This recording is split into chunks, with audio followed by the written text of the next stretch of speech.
their stories of hope gained in the midst of adversity.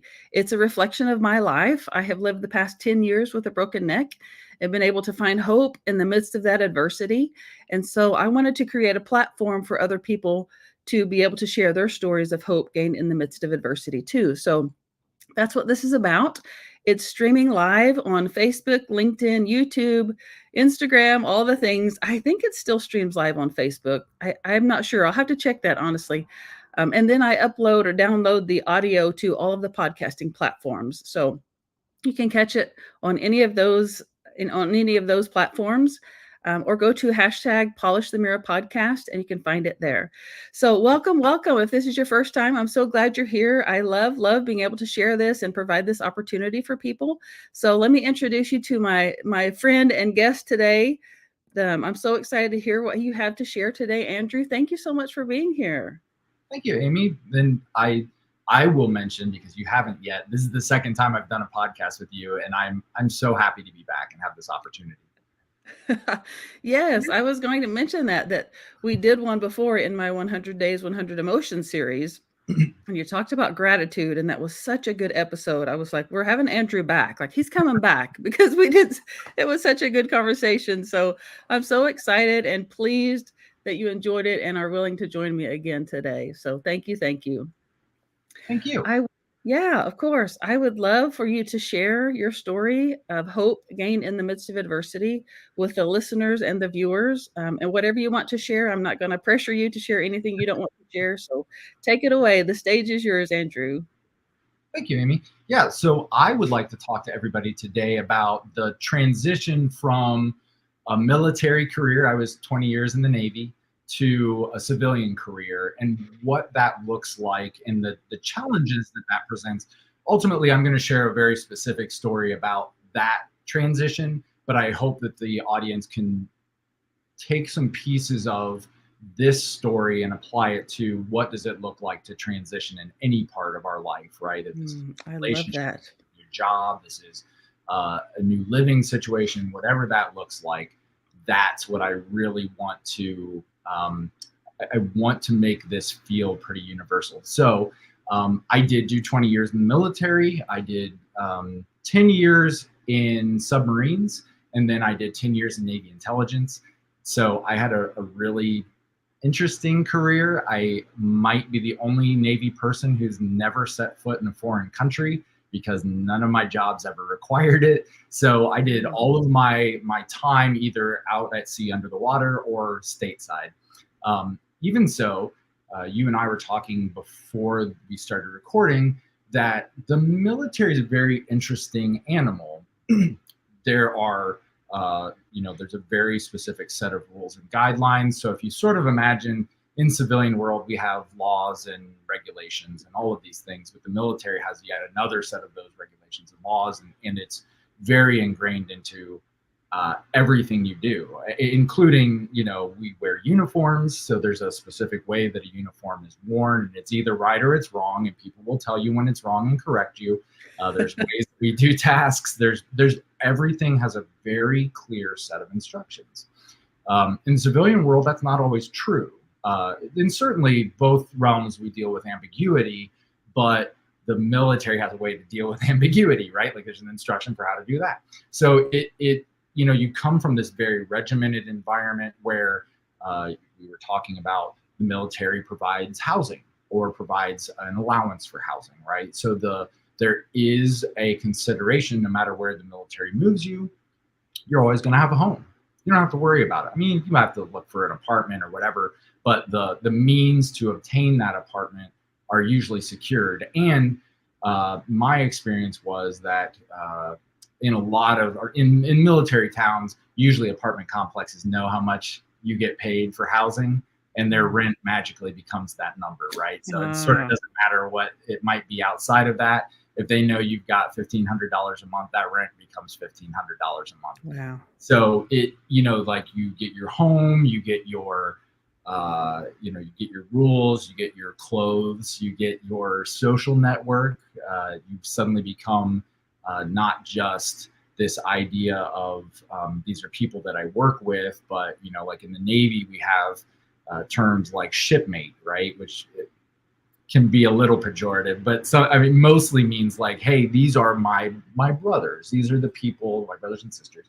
These are You the have a people built-in community. I work with every day. Absolutely. And Yeah. it was after hours hanging out with people. It was, you know, like these were your friends. And even to the extent that my wife belonged to the wives club for the submarine that I was on board. So though, you know, because their husbands were leaving to go out to sea, they had a support network community to take care of the families that were left behind at home. They're just, you know, like everything is really baked into the pie there.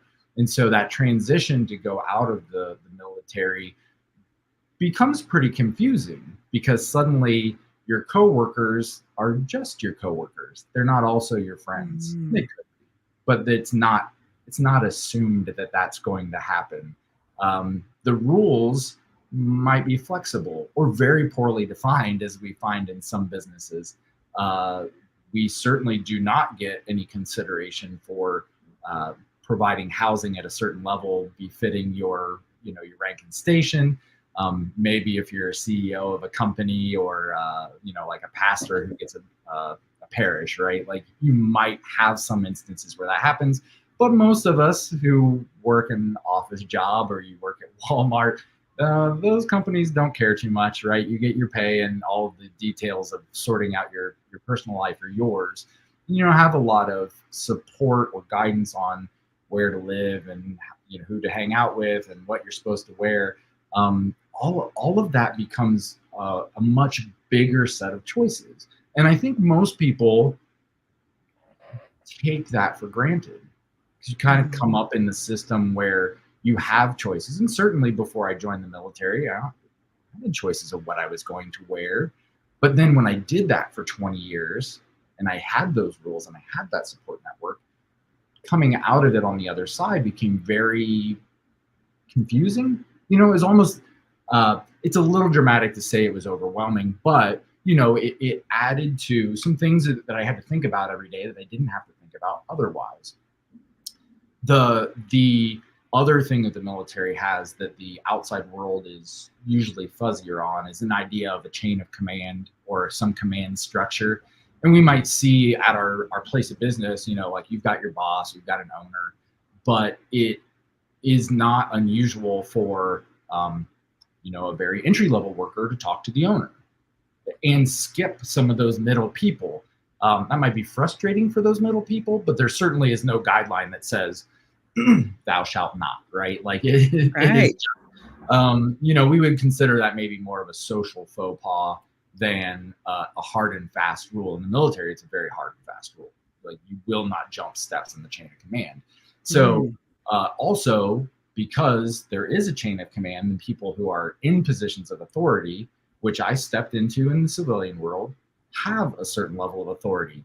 And it's not normal for people to question what the guidance and directions of those people in authority are. Now, there are situations in the military where we are expected to question, you know, if we think that something is unlawful, if we think that we are putting people in harm's way, we are absolutely expected to speak up. But to the extent that there's a plan in place, most of us are taught, follow it, right? You may not agree with it. You may not understand all the pieces that go into making that decision, but we follow it. That's what we're trained to do in the military.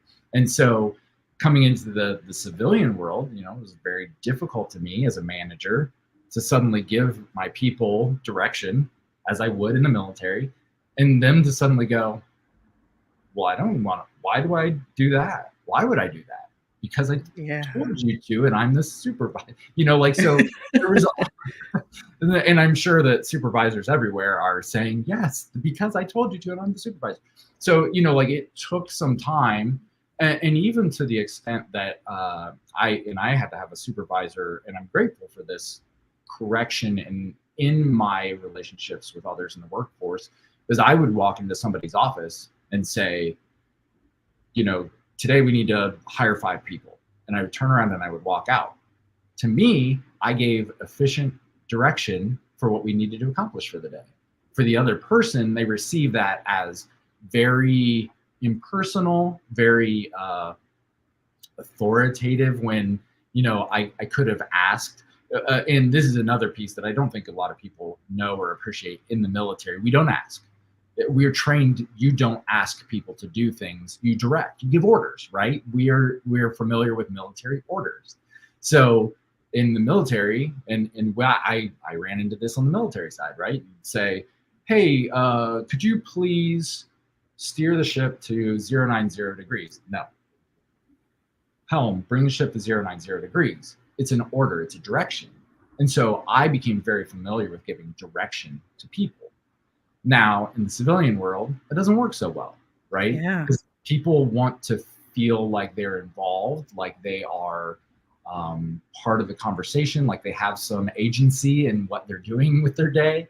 And so somebody who walks in the room every day and just barks orders at them, which I wasn't meaning to be, becomes off-putting. Because of that, I felt like people were very like pushing me away at work, and I couldn't understand why a leadership leadership career in the military that worked very well suddenly was failing miserably in the civilian. Right? Wow. I felt isolated in my workplace. I was not being effective. I was having to be talked to by my supervisor. Fortunately, my supervisor was a wonderful woman who had a lot of patience for me and gave me a lot of correction and guidance. But ultimately, that's really what's required. So when I talk about, hey, these are some of the struggles that I worked with in the military community, there were also some really good parts of the change, but were also challenging. So at least the military that I grew up in had a lot of stigma about mental health. And so if somebody was feeling depressed, if somebody was feeling anxious, and these are all very common things that I think the civilian world is pretty familiar with. Right. The military was very positive that we would not talk about those things, to the extent that they could cause you to lose your security clearance, which would then cause you to lose your job. Wow. And so we, at that time, and I believe things are changing in a positive direction there, but at the time, I was struggling with some depression, some anxiety, and I didn't have a way to seek help. And I asked for it, and I was told exactly what I told you. Well, you can say that, and if I write this down in your record, you were going to lose your security clearance. You were going to lose your job. And I literally had a mental health professional in the military tell me, is that what you want me to write down?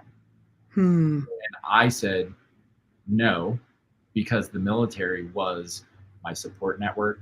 They were my housing. They were my job. They paid the bills. They fed my family. I couldn't fathom a way to tell them I was struggling. And so I stood up and I walked out of the room. I mean, it was like a 5-minute mental health evaluation, right? Fortunately, obviously in the civilian world, there's much better support for that, right? We are becoming a much more aware society about when those things happen and offering support. And to the extent that, I don't know of a lot of businesses anymore that don't have something that looks like an EAP or an employee assistance program that provides some of those services, either at no cost or very little cost. Insurance companies largely cover mental health care at this point. It's not like an added thing that you have to go seek permission for. You need the help, go get it, go get counseling, right? So there are some good things about that transition as well. But the big picture for your people is that those transitions are challenging. They change everything we know about the world, or a significant portion of our life, right? We're not necessarily talking about somebody changing the dinner menu on you, but if you enter into a new relationship, you move to a new town, we have these significant changes in our lives, and they may be exciting and they may have benefits, but they will also pose challenges. So for me, some of the hopes that came out of that were, one, I recognized that I could change, right? And I find people that I run into from time to time who give me this story about, this is just who I am. You have to deal with it. This is how I am. right? As if it were a badge of honor that we dug our heels in so hard that we can't alter who we are. Exactly.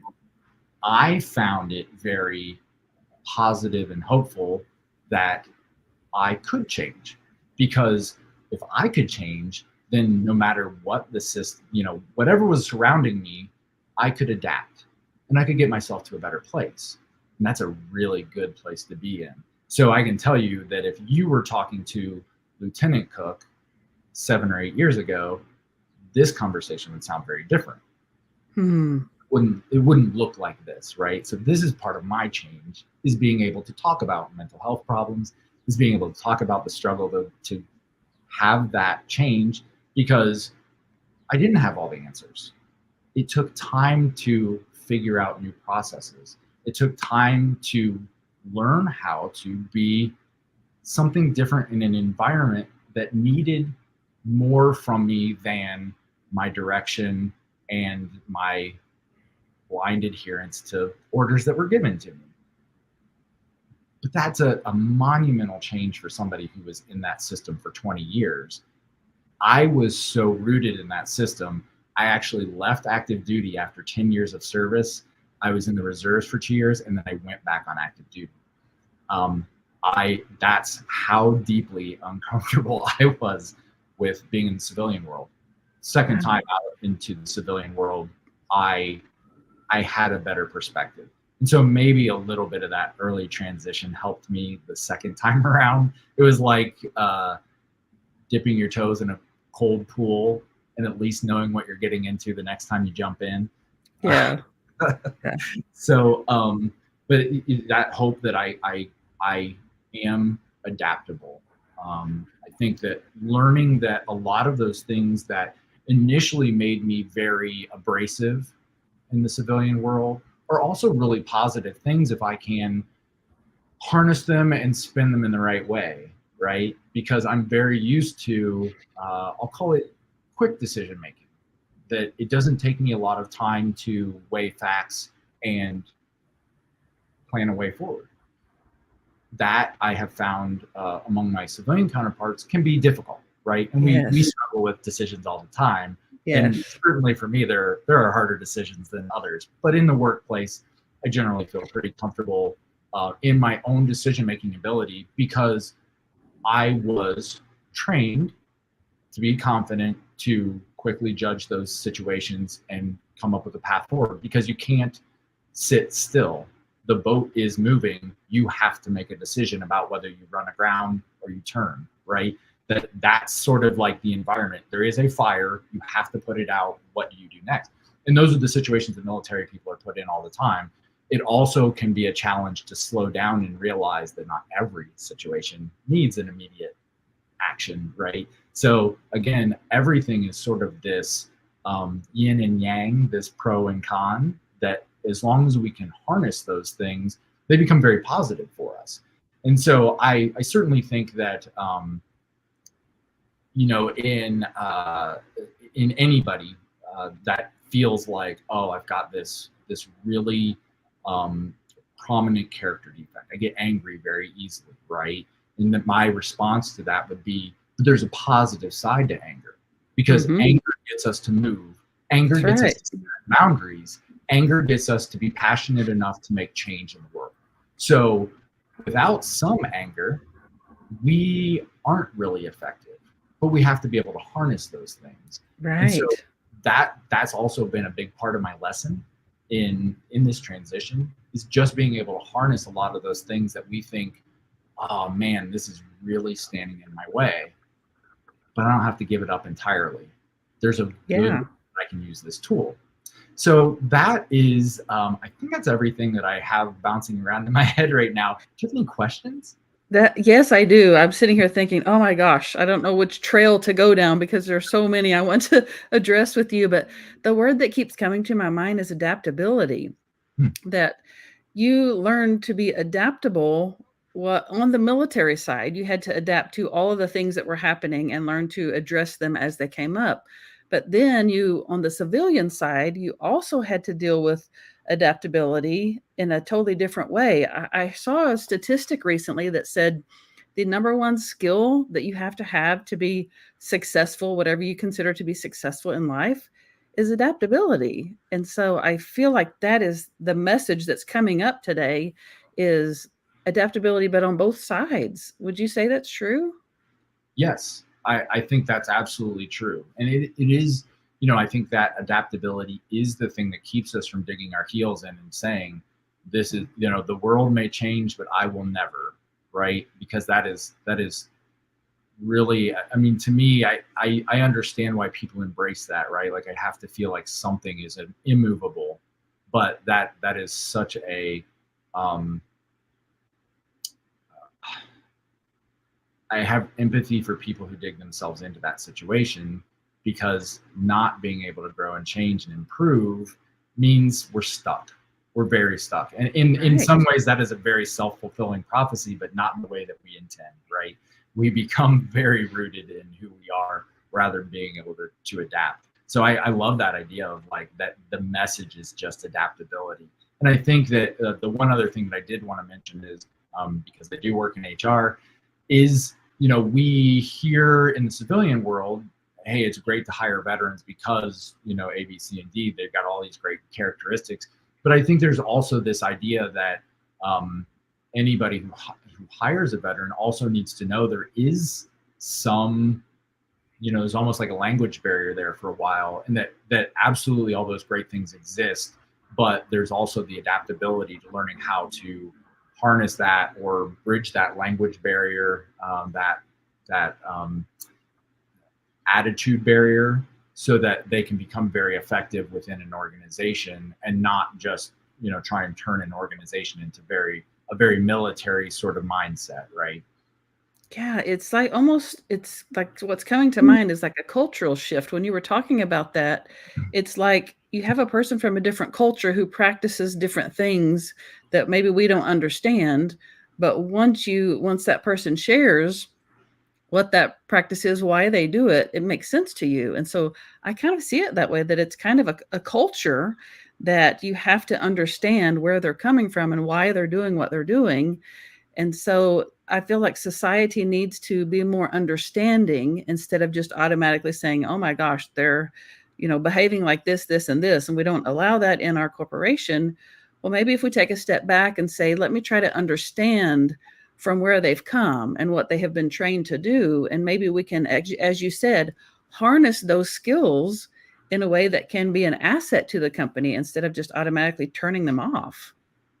Yes, and I think that is the I think of that as the process of being helpful through a change, and I think that really exists. I mean, no matter who you are, as soon as you enter into a new business, right? Like we spend a lot of time suddenly trying to figure out like what how do I talk to this person, or worst case scenario, we spend no time trying to figure that out, and we just Right. stick our foot in our mouth constantly. But I mean, even my first meeting of the day with one of my clients was this conversation. Hey, I need to have this conversation with somebody else. You have a very long relationship with them, 25 years. What's the best way for me to go about it? Because it's not going to be a comfortable conversation, but I want them to still hear what I have to say, appreciate the necessity of the conversation, and realize that it's not an attack, right? Like ultimately, I want to help them through a transition that they need to go through. And I want to be very, I think it's culturally aware of how does this person best communicate. Um, and this is a lesson for me, right? Like this is part of the lesson that I learned in my transition out of the military, is how important it is either for somebody, my supervisor at that time, who did a wonderful job, to slow me down and say, hey, I'm seeing some things. Tell me how it looks and feels from your perspective, and let's figure out how to make this work better, right? So she was a perfect change agent for That's my development in the civilian world. And I think that I'm grateful to have the opportunity, again, working in HR, to be that a little bit for people and businesses as well.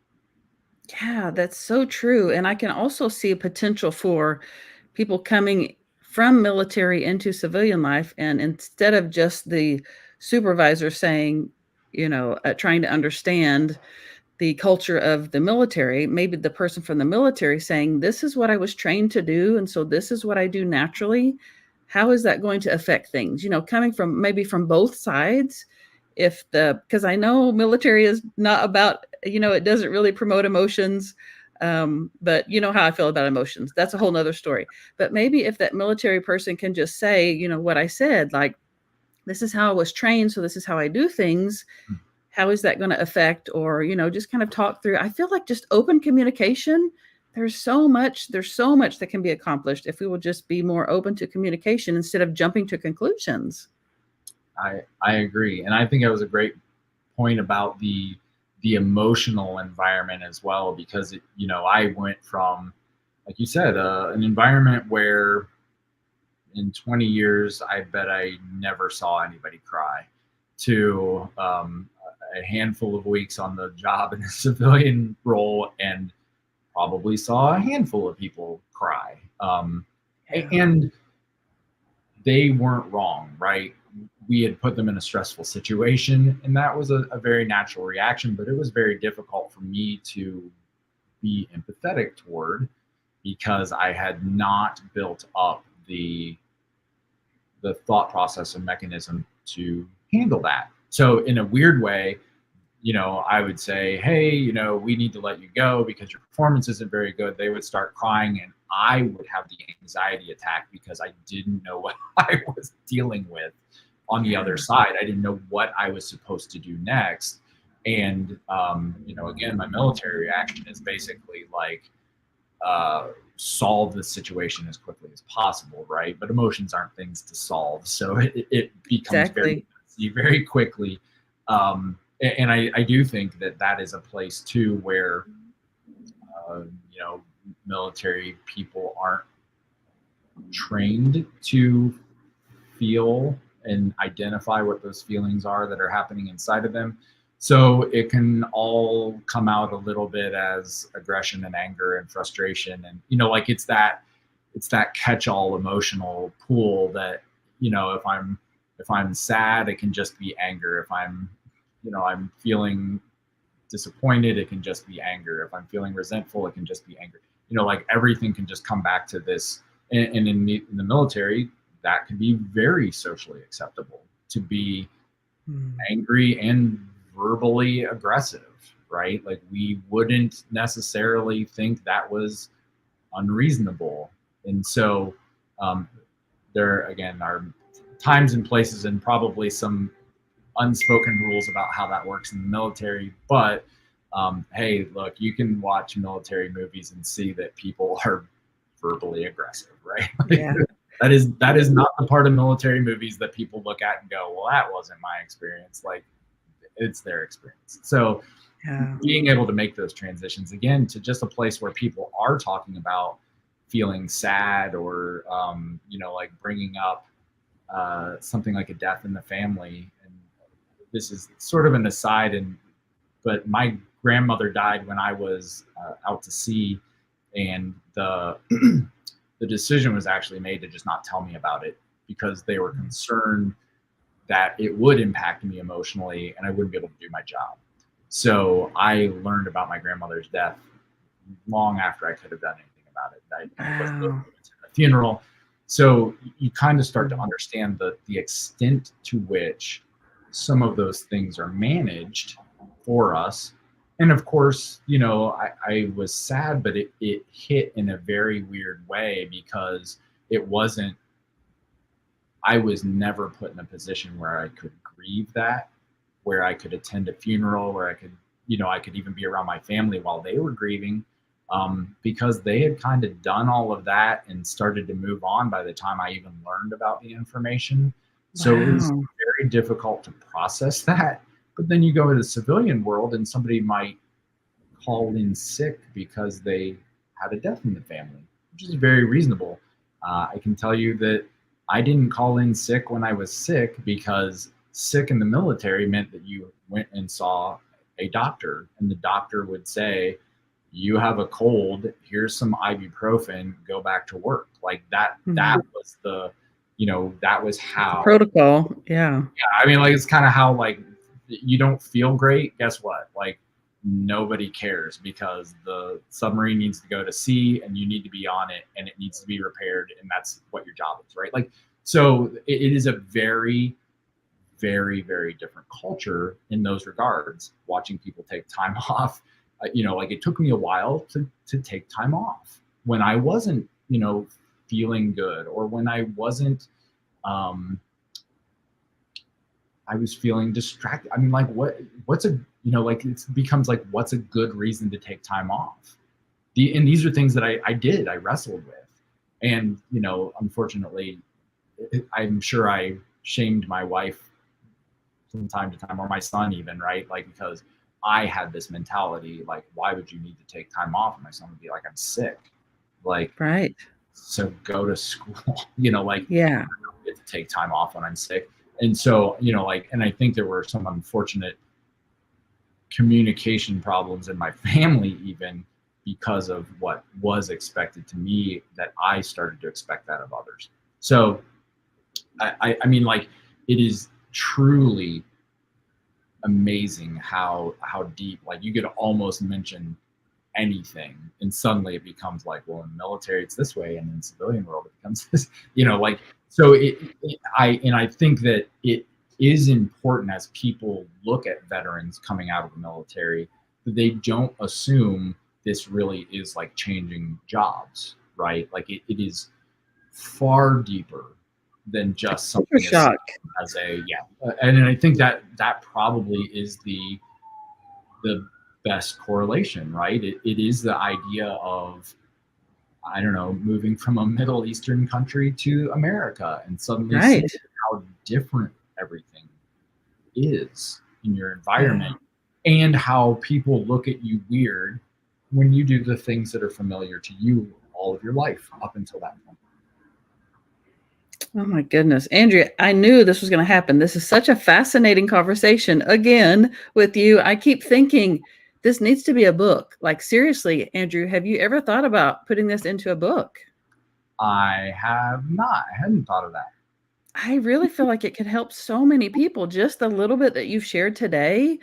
I think so many people can relate to this, but there are so many lessons that can be gleaned, especially now that you're on the other side and you're figuring out how to make this transition successfully. I just think, oh my word, like, I see a book here. I see a book. Would you consider writing a book? I would, yeah. I mean, I'm actually in the process of writing a chapter in a book right now, but I'm just one chapter and one story, right? And so I could see a topic like this turning into something more, Yeah. or being another chapter in a book, right? Like, that it Yes. could be this same discussion in terms of, like, what does that transition look like? Because I'm certain there are compilation books out there that touch on subjects similar to that. Yeah. Oh, yeah. It would be amazing. I think it's much needed. And if you are interested in that and want help with that, let me know. I have an amazing editor that Ooh, will be happy to help you, and I will do whatever I can to help you with that too. So please let me know. I would love to see that happen. I will definitely think on that and reach out to you, Amy. Yeah, sounds good. Oh my goodness. Okay, so before we wrap up, I would like for you to tell the listeners and the viewers a little bit about what you do and how they can get a hold of you if they would like to get to know you better. Yeah, absolutely. So I work in HR consulting and coaching. I don't like to just call it consulting, though I do that, a lot of that hands-on HR work, but I also have a passion for helping people learn and find their way through those employee relations, those sticky situations that we run into when we deal with other people, because we always run into sticky situations with other people, and trying to find those common ground areas. The best place to reach me is either through my website, which I know you've got listed in a couple different places. There it is. Or you can reach me at andrew@headsupport.com. That's the other best way to reach me. And certainly I am happy to talk about this topic, or just let people pick my brain on thoughts. Largely I do, like I said, I do HR work. I am a trained life coach as well. So some of those areas that spin off of HR into just like, how would I do this, or what would the plan be for this? I'm very happy to do that, either in, like just as a friendly conversation, or if somebody wanted to engage my services on the coaching side without that HR piece as well, that'd be great. Awesome. Okay. So for those of you listening, Andrew's website is aheadsupport.com, AHEADSUPPORT.com. I will put it in the show notes so that you can just click on it there. For those of you watching, it will be in the description so that you can click on it there. And I will also tag Andrew so that you can connect with him on the socials if you'd like to get to know him a little bit better. So good, Andrew. Oh my gosh. Like I said, I knew this was going to be a good conversation. And I'm so thankful that you're willing to share all of this with us today, because I know it has been a challenge for you, and it's not easy to be vulnerable, but I'm so appreciative that you were willing to do this today. Thank you so much. Thank you. I again have had a wonderful time talking to you, Amy. So I'm hoping that maybe there will be a third time in the future at some point. Absolutely. We can make that happen. I think I can pull some strings and make that happen. Oh my goodness. Well, thank you all for watching. Thank you for listening. I am so thankful for all of your support. You guys are sharing these podcasts, you're sharing the videos, and it just means so much to me, because again, my purpose in doing this is to help people gain hope. That's what I want, to spread this message of hope. And I can't do it alone. I need you to share these. I need you to leave reviews so that it can reach more people. So again, thank you for being here. Thank you for listening. And until next time, I'll be back next week with another episode. Bye.